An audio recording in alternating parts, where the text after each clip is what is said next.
नमस्कार दोस्तों, YouTube channel के मेरे अशोक सिंह एग्री शो में आपका स्वागत है। मैं हूं आपके साथ अशोक सिंह। यह सच है कि एग्रीकल्चर के क्षेत्र में बदलाव की हवा तेजी से बह रही है। यह भी वास्तविकता है कि आने वाले समय में परिवर्तन की लहर और तेज होगी। इसके साथ कदम से कदम बढ़ाने के लिए यह जरूरी है कि हमारे किसान भाई और बहन खुद को इस दिशा में ट्रेन करें। इसके साथ ही देश दुनिया में हो रही एग्रीकल्चर क्षेत्र की प्रगति को भी ध्यान में रखा जाना जरूरी है। हमारा कार्यक्रम कृषि जागरूकता को बढ़ावा देने के साथ नई जानकारियां भी साझा करता है। इस कार्यक्रम में ऐसे ही नए विषय के साथ आपसे जुड़ रहे हैं और उम्मीद करते हैं कि यह जानकारी भी किसी प्रेरणा से कम नहीं होगी। आज का प्रोग्राम शुरू करने से पहले याद दिलाना चाहेंगे कि इस वीडियो को अंत तक अवश्य देखें ताकि विषय से संबंधित समग्र जानकारियां आपको मिल सके। तो दोस्तों, शुरू करते हैं आज का कार्यक्रम।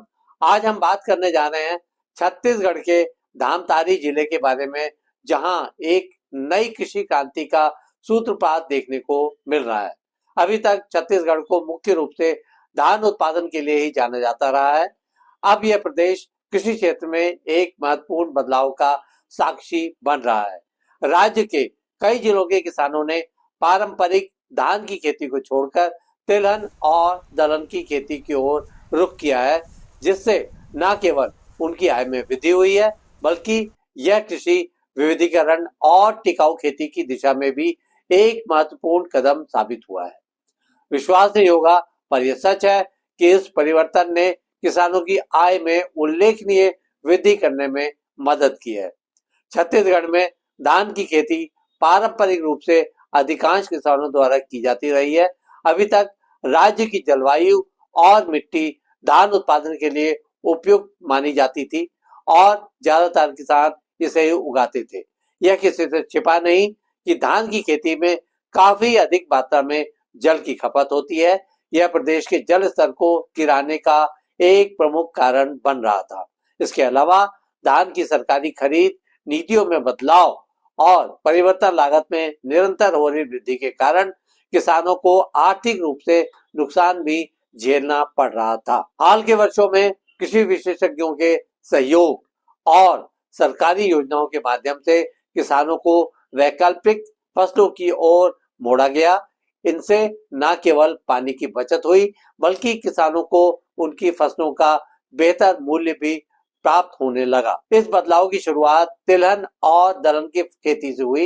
विशेष रूप से सोयाबीन, सरसों, मूंगफली, चना, मसूर और उड़द की फसलों की ओर रुझान किसानों के लिए काफी लाभकारी साबित हुआ। इन फसलों की खासियत यह है कि ये कम पानी में भी अच्छी पैदावार देती हैं और इनका बाजार मूल्य भी लगातार अच्छा मिलता है। यहाँ यह जिक्र करना भी जरूरी है कि छत्तीसगढ़ सरकार ने इस बदलाव को सफल बनाने के लिए कई योजनाएं शुरू की। आइए एक नजर डालते हैं ऐसी ही कुछ योजनाओं पर। कृषि विविधीकरण योजना के जरिए सरकार ने किसानों को पारंपरिक धान की खेती से बाहर निकालकर तिलहन और दलहन उत्पादन के लिए प्रोत्साहित किया। इसके साथ दलहन और तिलहन की खेती को बढ़ावा देने के लिए सरकार ने सब्सिडी दी तथा न्यूनतम समर्थन मूल्य यानी कि एमएसपी तय किया। समूचे प्रदेश स्तर पर उन्नत बीजों का वितरण सरकार की ओर से कृषि विभाग द्वारा किया गया। ये उच्च गुणवत्ता वाले बीज निःशुल्क या रियायती दरों पर किसानों को दिए गए। तकनीकी प्रशिक्षण और जागरूकता के लिए किसानों के लिए नई कृषि तकनीकों, जैविक खेती और जल संरक्षण के तरीकों के बारे में ट्रेनिंग कार्यक्रम चलाए गए। इसी तरह से किसानों को बाजार से जोड़ने की पहल के तहत मंडियों और प्रोसेसिंग यूनिट्स की स्थापना की गई।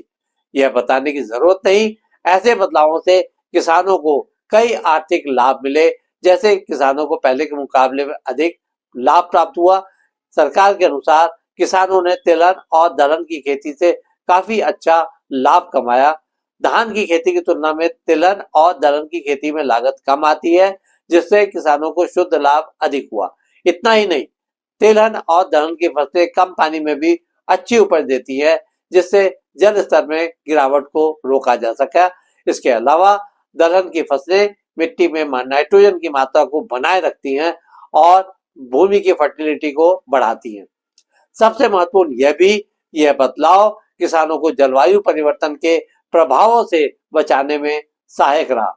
हालांकि इस बदलाव ने किसानों को आर्थिक मजबूती दी है, लेकिन अभी भी कई चुनौतियां बनी हुई हैं।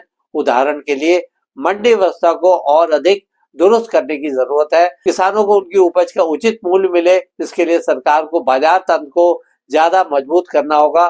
कृषि इंफ्रास्ट्रक्चर का विकास किया जाना भी समय की मांग है। इसके अंतर्गत भंडारण सुविधाओं, प्रोसेसिंग यूनिट्स और परिवहन व्यवस्था में सुधार की जरूरत है। किसानों को जलवायु परिवर्तन के बढ़ते प्रभावों से निपटने के लिए और अधिक जागरूकता तथा तकनीकी सहायता की जरूरत है। इसके अलावा प्राकृतिक आपदाओं से बचाने के लिए फसल बीमा योजनाओं का ज्यादा प्रचार प्रसार किया जाना चाहिए। आज के एपिसोड में बस इतना ही दोस्तों। कल एक नए विषय पर चर्चा करने के लिए दोबारा इसी समय पर हाजिर होंगे। दोस्तों, अगर आपको यह वीडियो उपयोगी लगा हो तो इसे लाइक करें, शेयर करें और हमारे चैनल को सब्सक्राइब करना ना भूलें। आपके पास कोई सवाल या सुझाव हो तो कृपया कमेंट बॉक्स में लिखें। हम आपके सवालों का जवाब देने के लिए हमेशा तैयार हैं। आज के लिए बस इतना ही। अगले एपिसोड में फिर एक नए मुद्दे के साथ आपसे मुलाकात होती है। तब तक के लिए नमस्कार।